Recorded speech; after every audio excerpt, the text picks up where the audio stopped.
Welcome to Left Trek, your leftist Star Trek podcast. I'm Eric. I'm going to adjust my microphone. Wait, now it went that way. Oh, that was probably a horrible sound. There we go. Let me take that again. Proximity alert. Vessel approaching.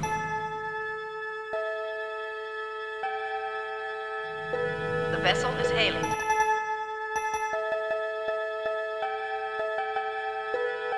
Space.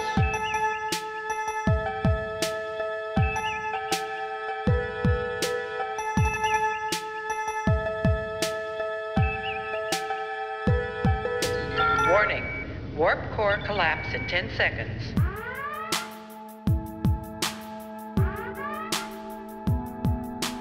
Welcome to Left Trek, your leftist Star Trek podcast. I'm Eric.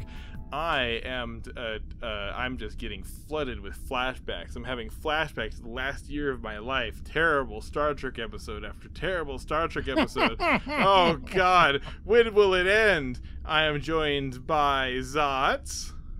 Hello. Hi everyone. I'm Zotz. I am a conflicted fucking person right now. I don't know. This episode put me at a fucking crossroads. I don't know. I'm standing with the devil, and I don't know what kind of deal I want to make. You know what I mean? No, I have no idea what you're talking about. And we are joined by special guest, the one, the only Justin of the channel Do Not Eat and the Well, There's Your Problem podcast. Hello, yes, I'm here to watch Star Trek. I watched some Star Trek. I hadn't seen very much of season 2 at all before, so this was all new content to me. Oh, great! A very unique. We have three unique perspectives. I remembered a lot about this episode. Unfortunately, Zotz has never seen this episode before, and doesn't know about Star Trek. But Justin here does know a lot about Star Trek. Presumably, we'll talk about that. I know enough to know what I don't know. Oh, great! That is the height of wisdom. Then you have achieved height of wisdom Star Trek knowledge. Yeah. Congratulations. And now you're. So this is the first time you watched this. Do you think this is actually the first time you seen it, or did you not remember this at all? I do not recall ever seeing this episode. I've never gotten through TNG. Back to front. I remember the main time I used to watch it used to be like the 5 p.m. slot on the Science Channel. That's how I got into Star Trek: The Next Generation. Oh, okay. Well, I think that's how a lot of people probably got into it. Yeah. Well, and that begs our first question. So, what is your history, your kind of background with Star Trek? When do you first watch it? If you have that kind of memory. I would say I mostly watched it in high school. It was there. It was on when I came back from rowing practice, and it was a good time to decompress. Mm-hmm. Watch some TNG. And then that was basically it. I haven't actively tried to watch Star Trek sort of since then. It was just it was there. It was something I enjoyed watching. I like the characters. I like the plots. It was mostly season 4 onwards, I think, on the Science Channel. Of the wise and powerful way of doing it, surely. Yes, why it was on the television, so I watched it.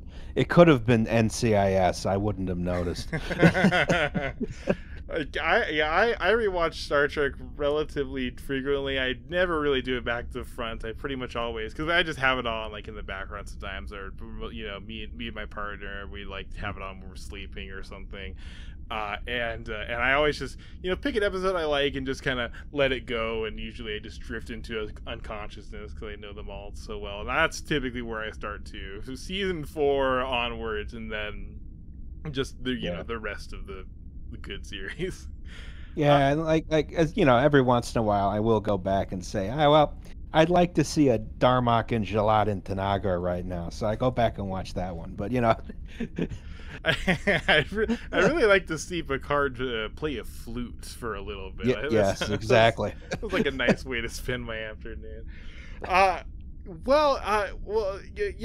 Justin, I have I've really respected your stuff for quite a long time. A big fan of your YouTube channel. Same. Oh, absolutely. Well, thank you. Like you and Not Just Bikes. Even though, in my opinion, I feel like Not Just Bikes is kind of a little libby for my taste, but.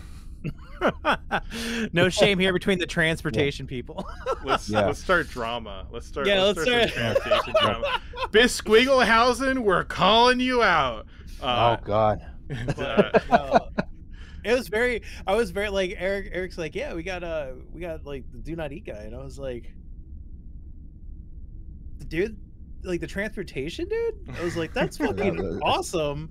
That's I was me. like, it's like one of the in my brain, you have like the perfect like educator narrator like voice. You know what I mean? Like, I don't know if I've ever said it. You got like you have a amazing voice for like what you do, and so it's just like to my head, it's like so surreal because it's just like it just sounds it's so professional, you know. Like even if you're not trying to have it be that way, so it's just like I can't shake it, you know. I would just love to relax for once, but no, I'm in lecture voice. I would love to word that praise as like as an insult, where like, oh yeah, you've got a great voice for what you do. Well,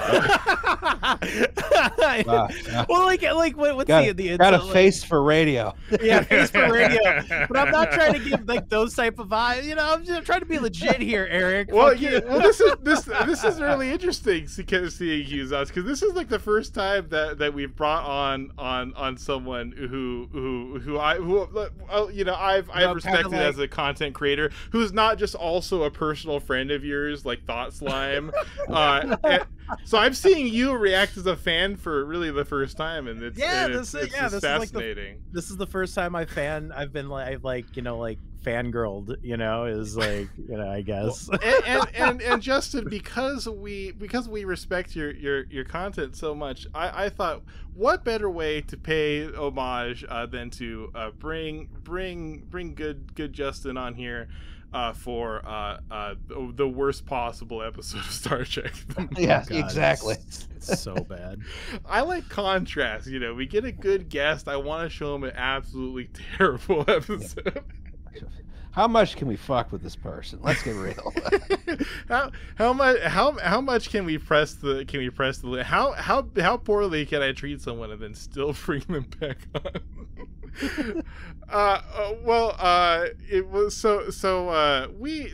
we'll go through a quick rundown, and usually, you know, I try to take like good notes or try to highlight some interesting things that happen in an episode. You know, not gonna be doing a whole lot of that for this one. I was about to say, I mean, if you look at this from the perspective of Deanna Troi and I'm not sure who the doctor is. Pulaski. Pulaski. Okay. Pulaski. Right. If you look at this episode from their perspective, it lasted about 10 minutes, and they fiddled with some knob dials. This whole thing of like Riker almost dying has taken place in the span of 15 minutes from beginning to end. Picard could have been on his lunch break and not known that any of this was happening. I think he probably was. Gray hot. Oh, you were dying. You were dying, number one. Interesting. That's one of the few Trek memes that Zods knows already. Is that Earl Grey hot? Wait, Yeah, is it that? Wait, there's something wrong with the syntax there. It's T Earl Grey hot. Okay, you have to specify T first. Jesus. Otherwise, That's too much for me. Otherwise, who knows what it's gonna give you? All right, you can't. You can't be too. You can't not be specific enough with a replicator because you're gonna get something horrible happening. You think those things would have personalized settings, and he could just, just say Earl Grey, and it would give him exactly what he wanted. Have you seen the TNG edits, the Gazora TNG edits on YouTube? I think I may have. Well, because oh yeah, is that the one where one of the videos is titled "I'm a big chocolate slut"? I don't think so, but it might. That be might the be a same different kind of one. thing. I'm a big chocolate slut. Hey, there you go. That's the title for this episode of Love Track, because I'm a big chocolate slut. We'll try to. Yeah, we'll try to find. I'll try to find something to. I don't even know what I'm gonna name this fucking episode. But yeah. So I don't even remember what the fuck I was just saying.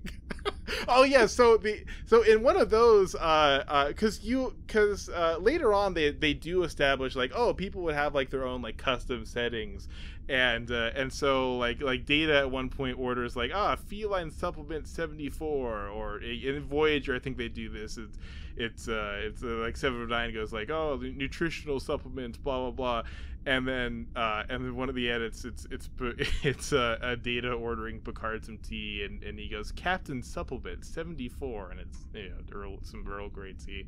I love the Gazora TNG edits. I will send it. There is one. My God. I'm just thinking you got like a nerdy guy with personalized settings. He's like, I'd like some H2O.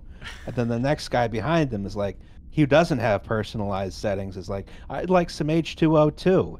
And then the second man dies.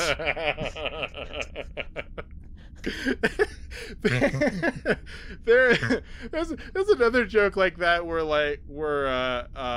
Geordi, I saw this on a meme that Geordi's like in engineering, and he's like, all right, so in order to contain, we're gonna need to be able to make this force field handle things that are really hot, and the computer's like, define hot. Geordi's like, we're gonna need about 10,000 degrees Kelvin, and then you cut to Picard ordering tea or Earl Grey hot, and he just explodes into a skeleton. So this is a so the background, should I say the background of this episode is Left Trek as our podcast has never been more relevant than it is today. Many people are saying this, and the big thing for that is that this season was plagued by the 1989 writer's strike, which is something that I was going to do more research on and forgot. But just so you know, the reason that they have a flashback episode, dear audience, here. Oh, spoilers. That's what this episode is, the flashback episode. Yes. Because of the 1989 writer's strike. That's also why season 2 is like 20 episodes instead of 24 episodes. So when there was a writer's strike beforehand, we got that awesome Alien episode, like the chest burst. Oh, no, goddamn, it's a sci-fi show. What the hell am I talking about? The with the Cronenberg like monster thing, the chest burster and stuff. Yes, like, you're talking about season 1. Was that a writer's strike? Oh yeah, I thought it was. Yes. Yeah, it was, yeah. Nicotine says something about that. I don't. And or maybe it was Jesse that said that. I don't remember. And it was like fucking amazing. And then we get this to end a season on a clip show. Holy fuck. Well, like I don't care. Like you couldn't even like just like rummage through like some fan letter.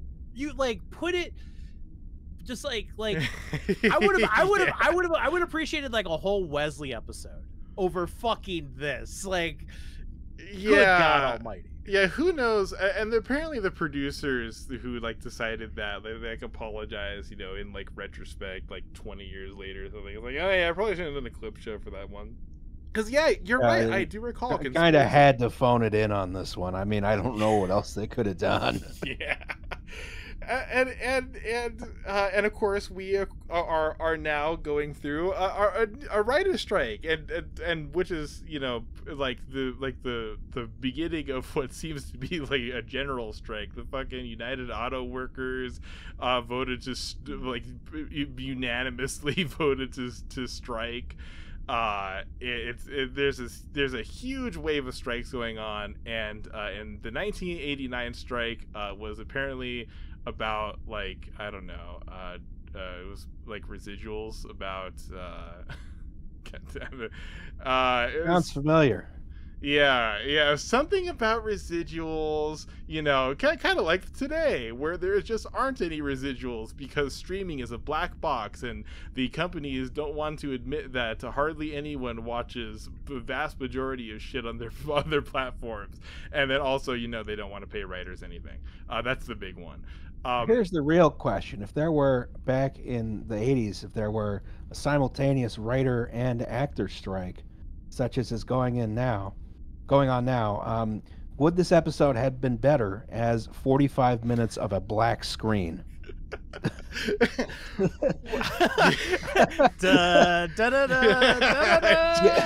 Maybe just some, and then after that, it's shots of empty sets. It's man, really creepy. It's like a brilliant kind of art experiment that's just done by the crew, where there's like a creepy ambient music, and you're just like panning through the sets of the Enterprise, and it just like kind of like barely illuminated. Oh, that would have been great. The USS Enterprise as a dead mall. Yeah, liminal Enterprise. They could have made this like a whole Q and Picard only episode, where like they're just walking through an empty ship, like, and that would have been fucking good. Like they could. Patrick but then again, Stewart and taken, John DeLance like could just do like improv, and it would be great. What if it was just Picard doing Shakespeare? Again, great. Like, I mean, if you got the talent there, you could use it. But like, they're also, I think and I've heard this from I've heard this around, that like the producers were kind of like really anxious to replace Patrick Stewart, because like, picking Patrick Stewart was such a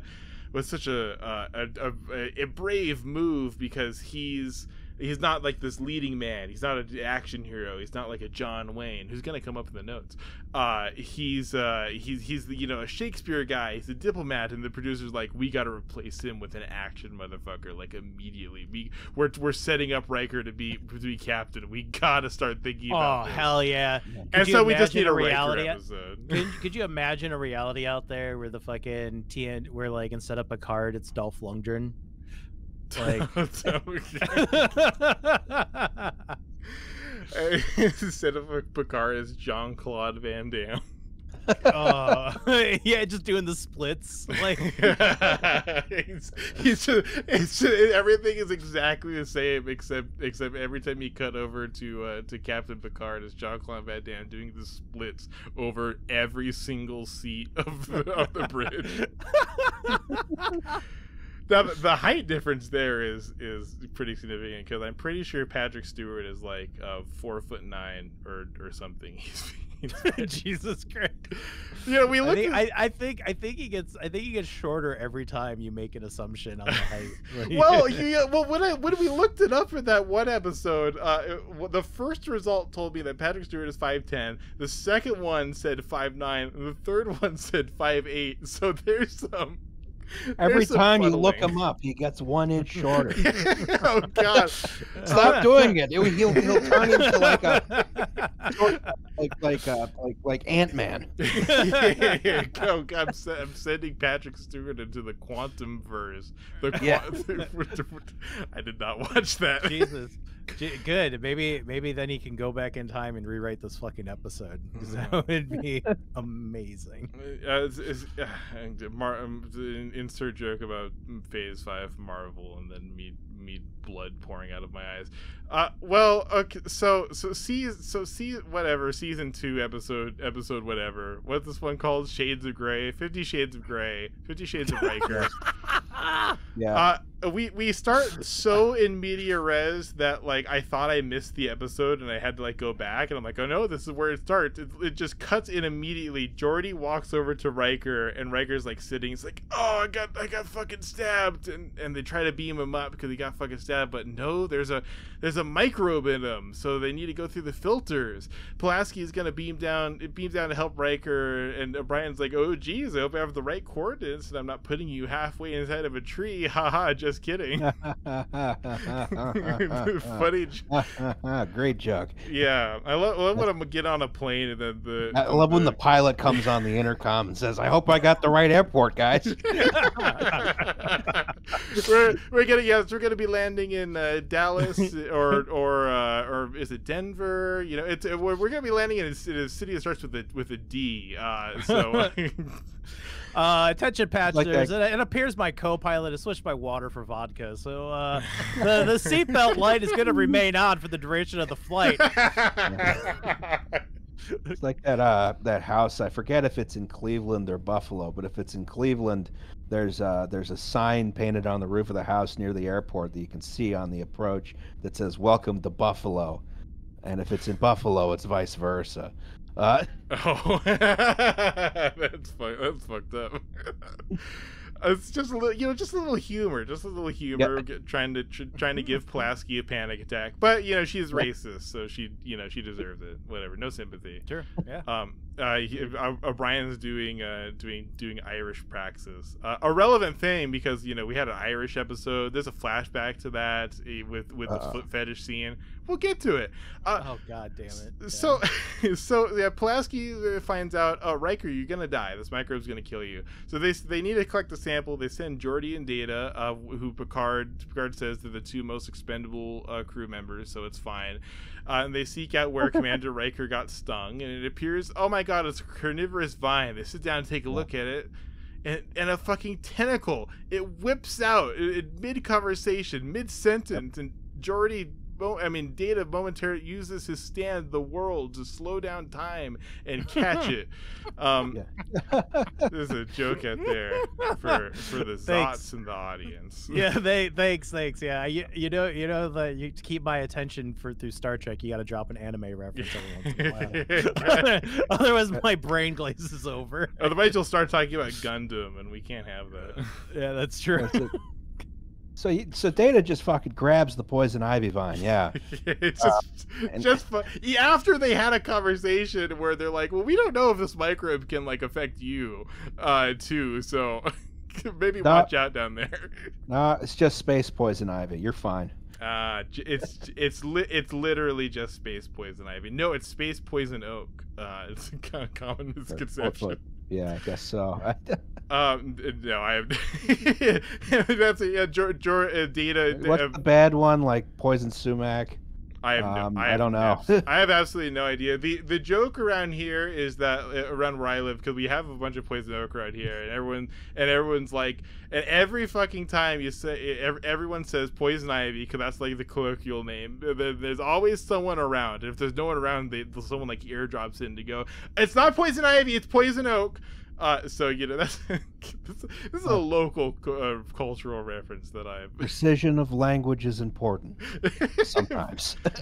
for precision, someone sends me that precision of language, please.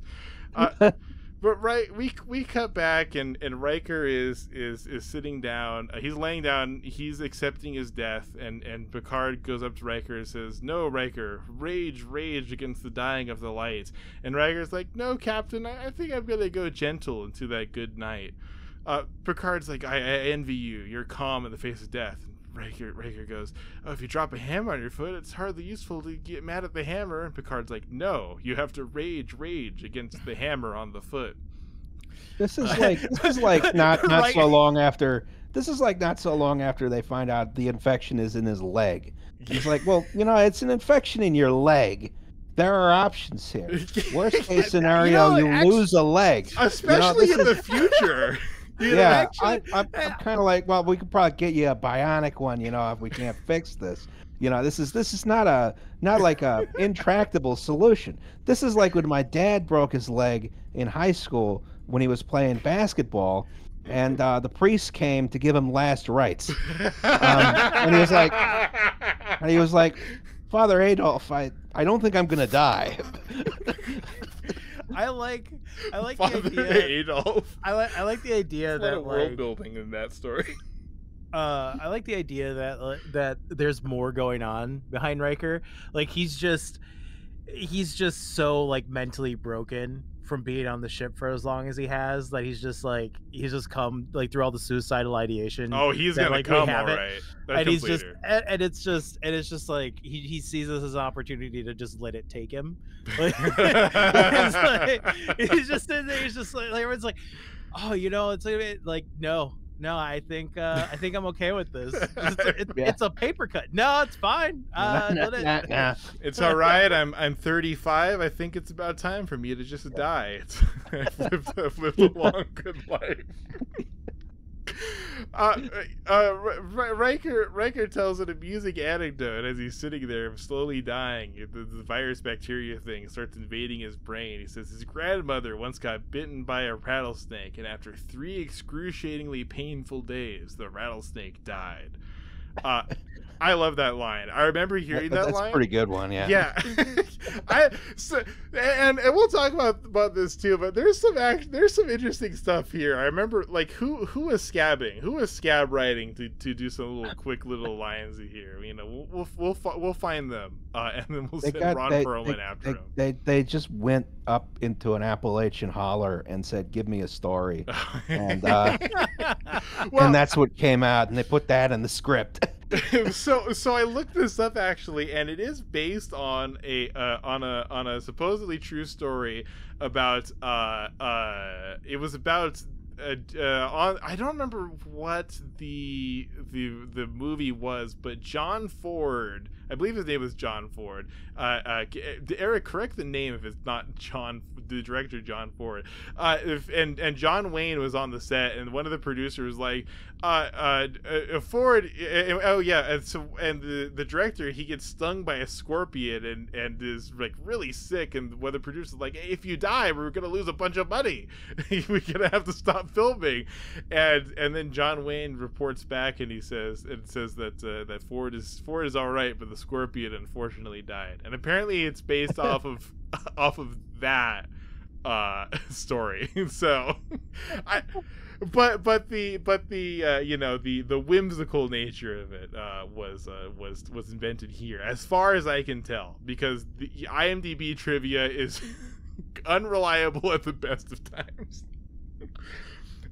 Yeah, oh god, there's another annoying one here. Well, you know, we'll get to it. So the episode is somewhat entertaining, and you know, it's actually like progressing like a normal episode of Star Trek, and then boom, they run out, the writers strike, they run out of material, and thus Riker has suddenly deteriorated. He's gonna die in an hour if they don't give Riker flashbacks of the events of the prior 2 years.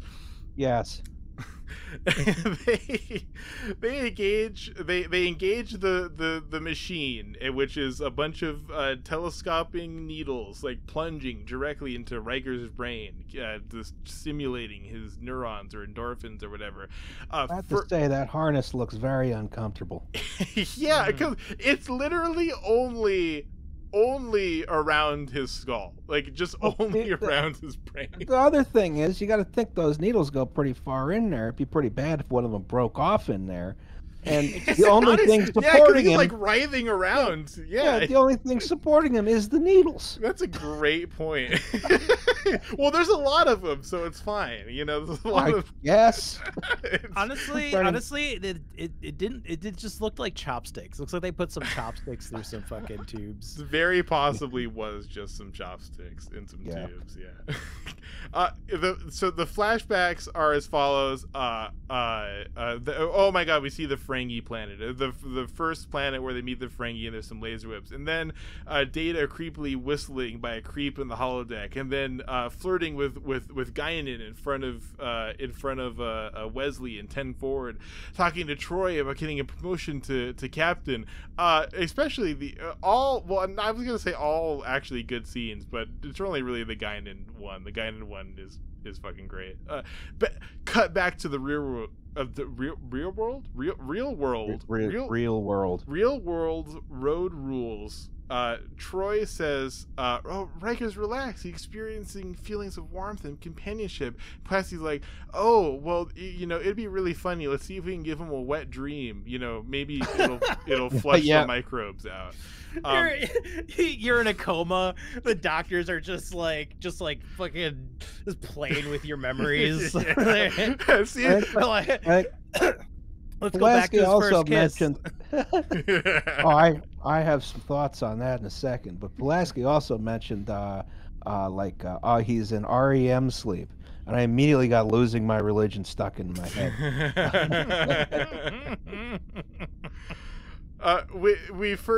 We cut immediately. He's on the Aryan sex planet, and it's just all the times that Riker's fucked. Here's one where he goes into the holodeck and fucks the Jad's lady while the two Bynar watch in the background. Cut back to the real world. Pulaski is like, "Oh, something's wrong," and Troy goes, "Oh, well, his feelings are a little passionate," and Pulaski's like, "Erotic," and Troy's like, yeah. Well, that's what I set the damn machine to. We set the machine to come in 5 minutes or less. I don't know what's happening. And then he cuts back and he's flirting with the computer program and where he asked if she's physically capable of having sex with him, since she's a hologram. See, the Bynar upgrade the holodeck and now you can fuck in it. That's what that episode is about. Riker. Oh, and then we cut. Riker's dressed up in the twink outfit on planet Femdom, where he fucks the Femdom president, and then we cut to him engaging in disgusting foot fetish foreplay with a Scottish woman. Irish. Oh yeah, Irish. I forgot. They're Irish. They're very, very extremely Irish from Space Ireland. Yeah. Her dad's name is Whiskey McFamine. That if you're Irish, that is the most offensive episode of television ever made. And then afterwards, they had Margaret Thatcher guest star right afterwards. Oh my God. You know that picture of like the IRA people like sitting around like the table. I made the thumbnail for that episode, or rather, my partner who makes the thumbnails made the thumbnail for that episode. That picture, and it's just all the people on that episode, and one's that Scottish woman, and the one's her feet. But yeah, snap back to reality. Riker has successfully had a wet dream, but it's only made the micros multiply. We've got to change the patterns to a different type of endorphin, and then we cut back. It's the instant of Tasha Yar's death, and then snap to Troy's immaculate Fae-based pregnancy child. And is dying. He's dying, and she's weeping. And we go back to reality, and it's working, but he needs to have even more disturbing dreams. He specifically needs to have extremely negative emotions, and so they show Riker. He needs to be in high school, but he just suddenly realized that he's not wearing pants. Riker is on the Klingon ship where he like has to be a badass and like murk the science officer, proving how cool he is. But I guess that was a profoundly traumatic experience for him, more than watching like his lifelong friend and former lover's child like die in front of her. That was nothing compared to him being a badass on a Klingon ship. See, this is when they really should have. If there had been writers, I think they could have taken this in interesting directions, such as going into incidents that did not happen in the previous year, right? The time Riker called his teacher mom. Yeah. We get like a really disturbing like late 80s head replacement of like it's just a child with Riker's head. Oh man, no! How great would it be to be taken back to the scene where Riker caught his first fish in Alaska, and he's just sobbing he's just sobbing as his dad's like, "No, I caught it. Now you take the picture so everyone knows that you're a big grown-up boy." He's like, "Oh, Dad, no, you take this picture. You smile, damn it." And for those who don't know, Zot is referencing a real story that Riker told about his dad when his dad was on the ship. That was not even that long ago. Yeah, no. If you don't know, they should have cut back to where they fight with like the blinders on. That was a profoundly traumatic experience where he has to fight and defeat his dad. Yeah. It's like all the times he embarrassed himself in front of his crushes. The ninth grade boner incident. Getting pantsed at the academy. Yeah. Playing Parisi squares. Yeah. You can't get pants while you're playing Parisi squares. You have to wear full body armor, or else you'll get killed by the dragon. So you get full body armored. Yeah, the dragon. He's in the championship. The dragon rips his Parisi Squares armor off, and he's naked, sitting there in front of the entire academy. Womp womp. And we also see Riker getting murked by the admiral that's infected with that parasite. And cut back to reality. Troy is begging Pulaski, please make him suffer even more while he's asleep. Maybe it'll neutralize the infection. She spits on him.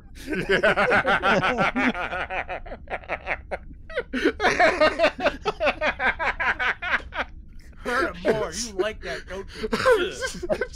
I'm just imagining in my mind like Troy's going, Plastics going, it's not working. We gotta think of something and spit on him, and then everyone just comes around and just spitting on his face. He's just unconscious. It's like that scene in Airplane where the one lady can't get a hold of herself, so everyone goes up. Yeah, there's just a line of the entire cast is waiting to spit on Riker. Yeah, no, it escalates. Wesley's got a baseball bat. Like Picard has a gun. Worf's just somewhere towards the front of the line, and he's just like, it's just really hawking one. But the infection needs to be neutralized, and it needs to be done within an hour-long television slot with 17 minutes of commercials. But he's what the fuck did I say in here? He's getting the energy. Oh yeah.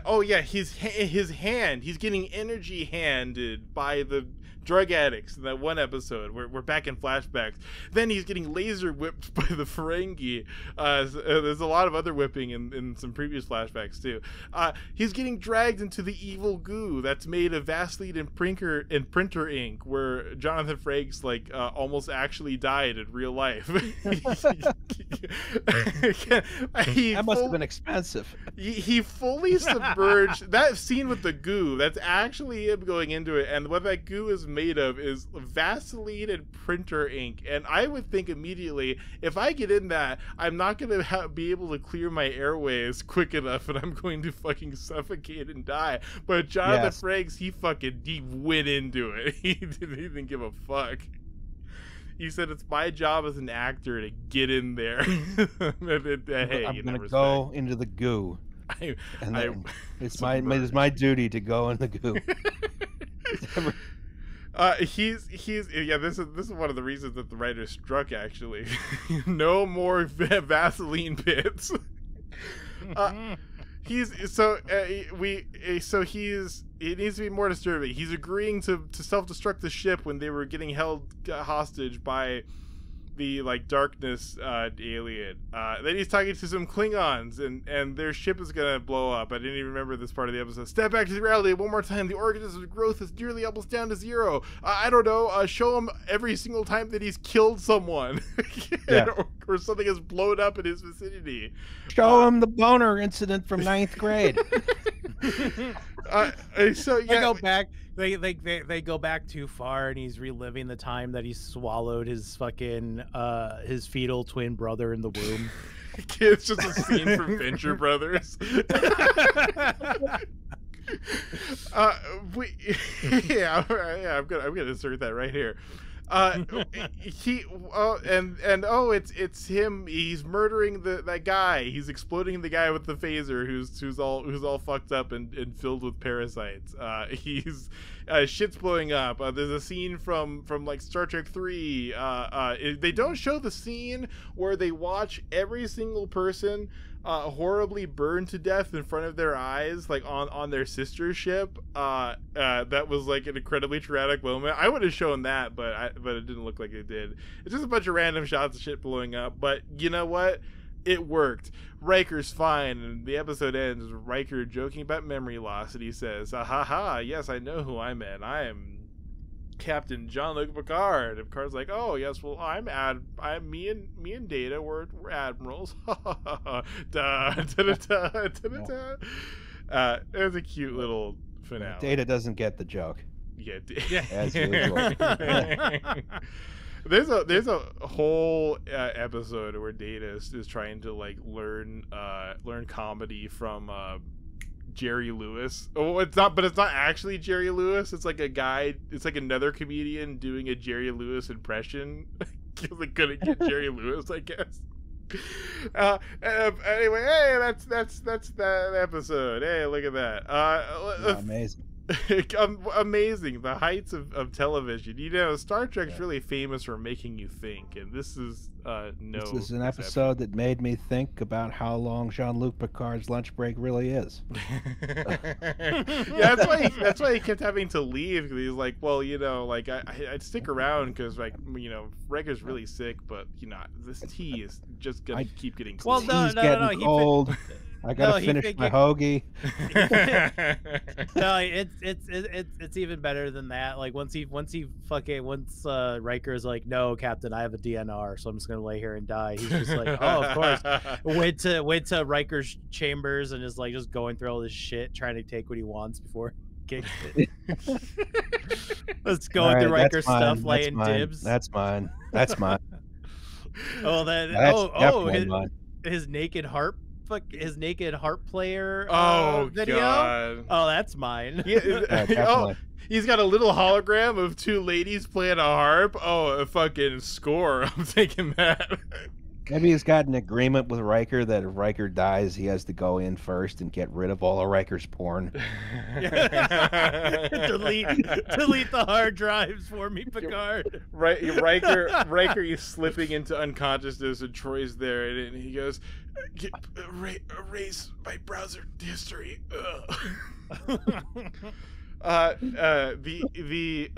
Oh my god, I was gonna talk about anime. I'm not gonna talk about anime. Well, holy shit. That's the episode. Let's talk about the episode. Oh, I guess stealing from you know, the inspiration from this podcast. I actually am familiar with your channel, Justin, through a Ballin' Out Super, because they mentioned that like you did a shirt for them at some point. I'm like, what? They did a shirt for me. They did a shirt for you. Okay, it was the other way around. And then I was like, oh, who's that? And I went and discovered you on YouTube, and I was like, oh, this is a great channel. And so, you fucking loser. That you didn't see the Elon you didn't see the fucking the tube Elon tube fucking commentary. You know, actually, I also have a memory, and I don't remember. Oh no, it's the opposite. No, yeah, you mentioned Ballin' Out Super, and that's how I found Ballin' Out Super. How I found you was your episode reviewing that industry DLC for the industry Skylines. DLC. Yeah.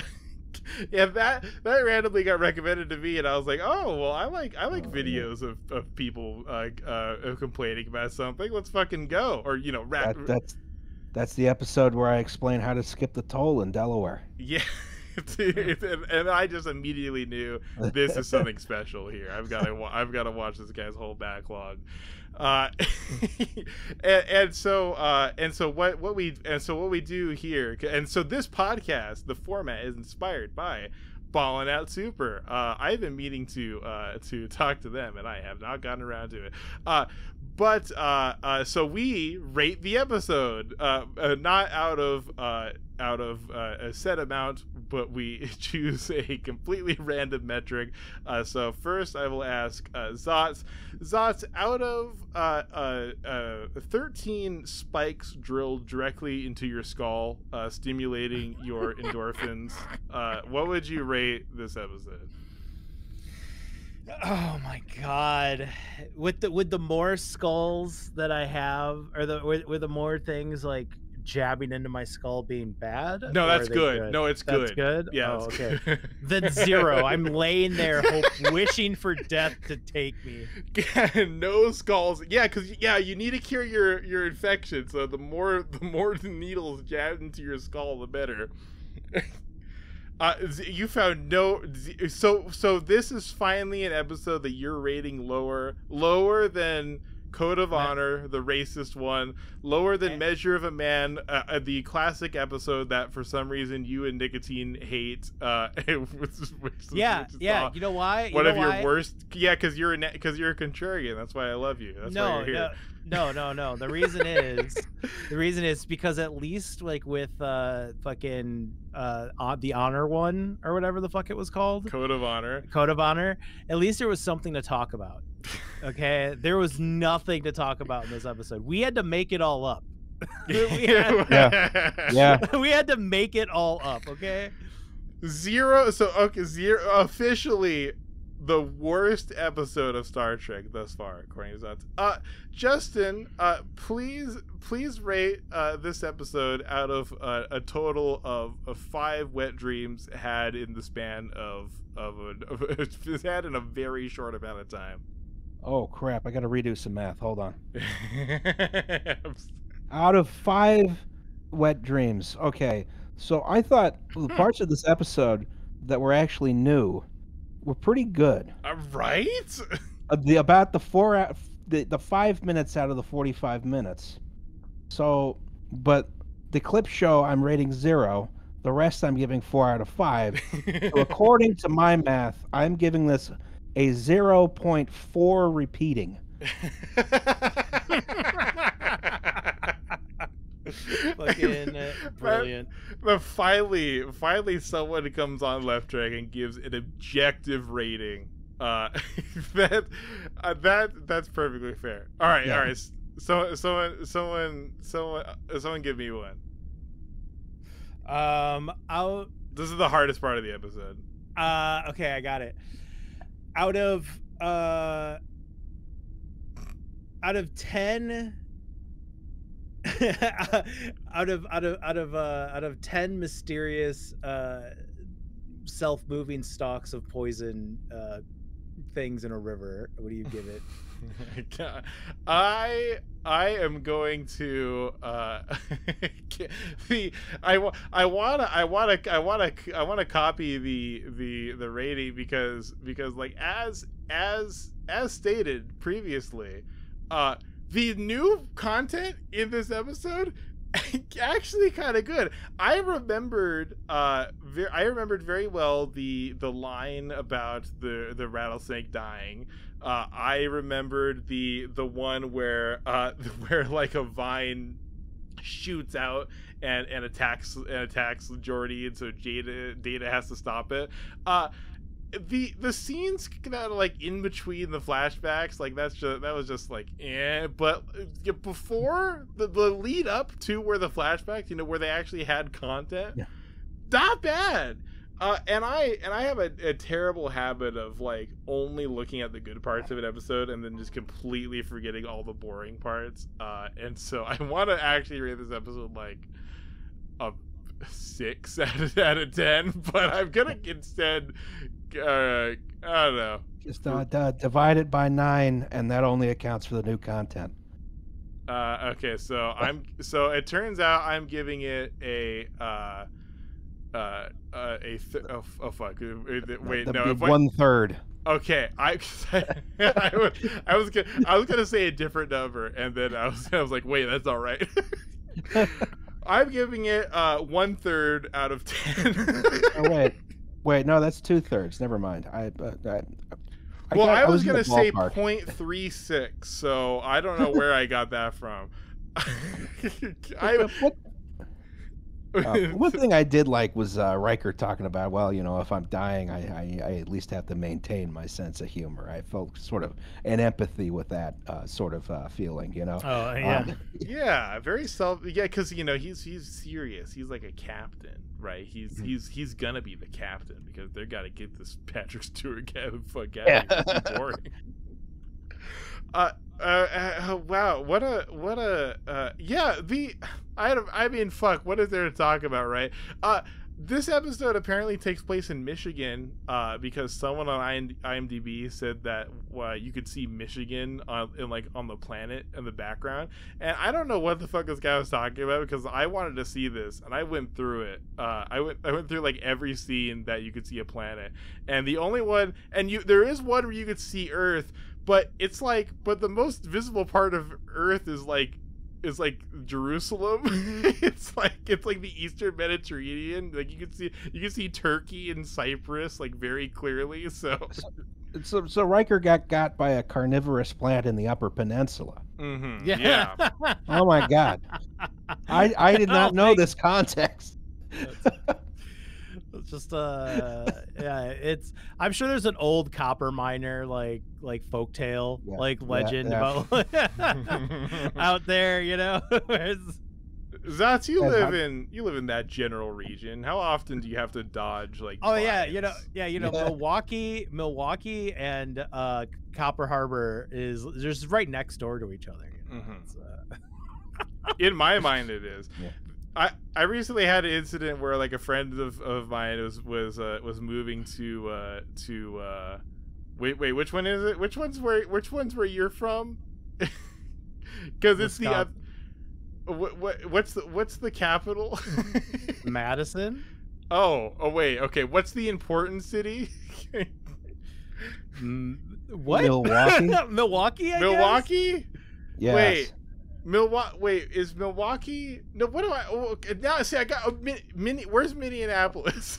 That's Minnesota. That's Minnesota. Yeah. Okay. I live in California, and I've lived in California my whole life. Can you tell? And so a friend of mine was moving to the other one, the Minneapolis, and I was like, oh, I gotta hit up Milwaukee. In that context, the other one would be St. Paul. I have an embarrassing level of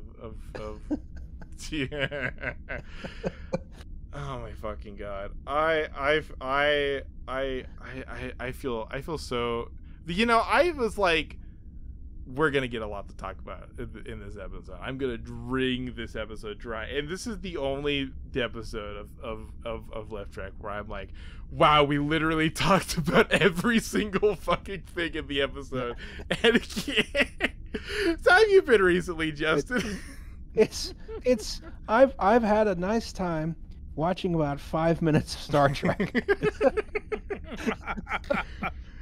I thought. But okay, so this is how apparently this is the only episode of the only season finale of the Next Generation that doesn't end on a cliffhanger, and it's also the only spoilers for Dots, and it's also the only spoilers Dots cliffhangers exist in network television in the late 80s and early 90s.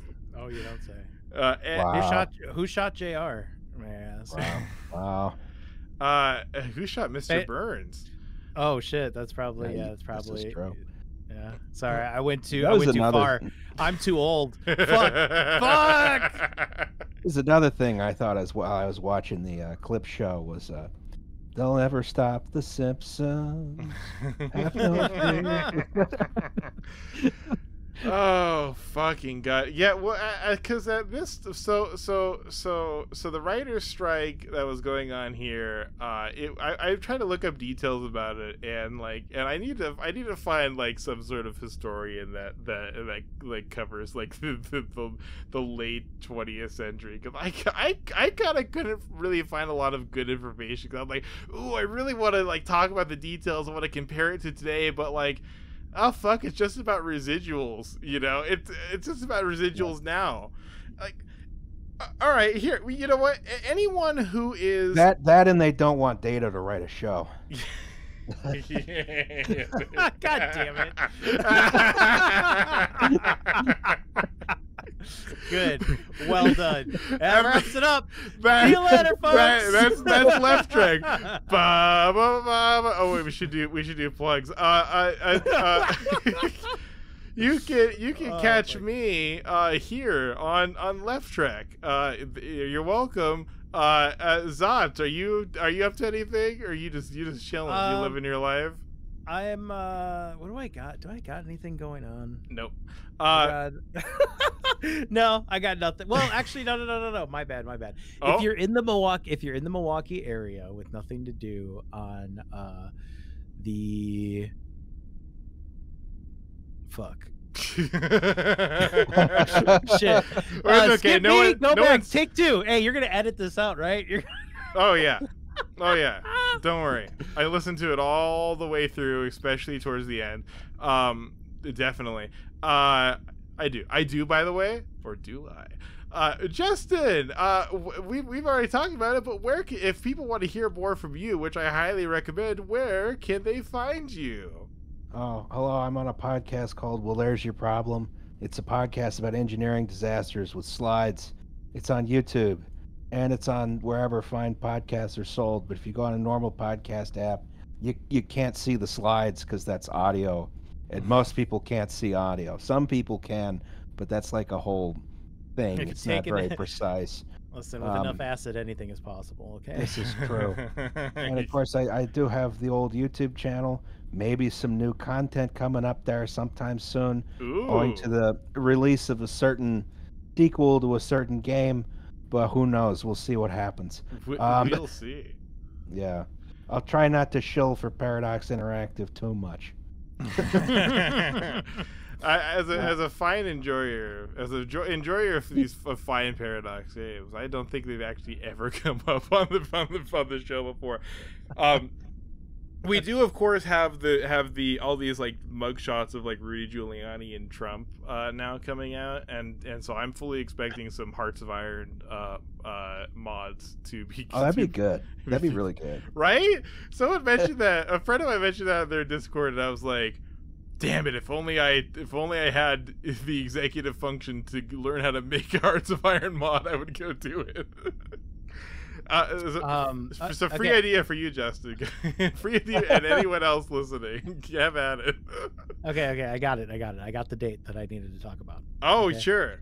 Okay, so if you find yourself in the Milwaukee area on Friday, September 1st, at 6:30 p.m. at the Milwaukee Turner Hall, there's an anti-fascist concert to celebrate anarchist Mildred Fish Harnack.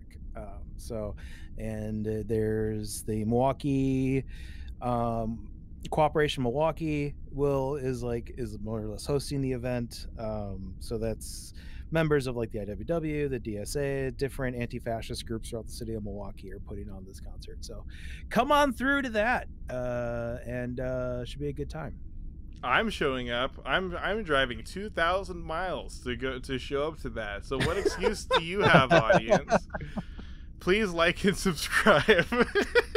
You can find Left Track on none of the places where podcasts are typically found, except for SoundCloud. Why? I haven't bothered to learn how RSS feeds work. That's the Left Track promise. You put it on Apple Podcasts and then you forget about it. That's what I've done. I think that you only have to do it once. Oh, and then you can start ignoring their rules. That's the fun part. Oh, yeah. Fuck yeah! These are the kind of industry tips that I should have been trying to get a hold of a while ago. I just shove the YouTube thumbnails onto Podbean, and it takes them no problem. It doesn't give a shit. Now, unlike at least 60% of podcast apps, all those thumbnails are squashed, but I don't care. You got to read a lot on those thumbnails too for Well, There's Your Problem. It's a podcast that hates the listener, and this is good. Yeah, it's a secret to success right there. Yeah. Yeah, and that's Left Track's greatest flaw is that I care like way too much about the audio consistency for Left Track. Yeah, what we're not talking. Why are we carrying on? Go watch something else on YouTube. Hey, you're on YouTube right now. Listen to this, statistically, because no one watched. Go subscribe to Do Not Eat, you fucking nerds. Why are you watching the last episode of Star Trek? You're wasting your fucking time. go watch a great commentary on fucking Elon Musk trying to sell dirt bricks to the poor for his fucking hollow Earth tubes. Can't believe that's still relevant. They're expanding the fucking loop. And this one is addressed specifically to those of you who are listening to this on 2x speed. Fuck you, you freak. Do any of you listen to this on 2x speed? Oh yeah. That's If you're listening to it on 2x speed, thanks for making it all the way to the end. I appreciate it. It really helps the algorithm. Yeah, that's probably exactly where I'm gonna end it on. That's Left Track, folks. Bye.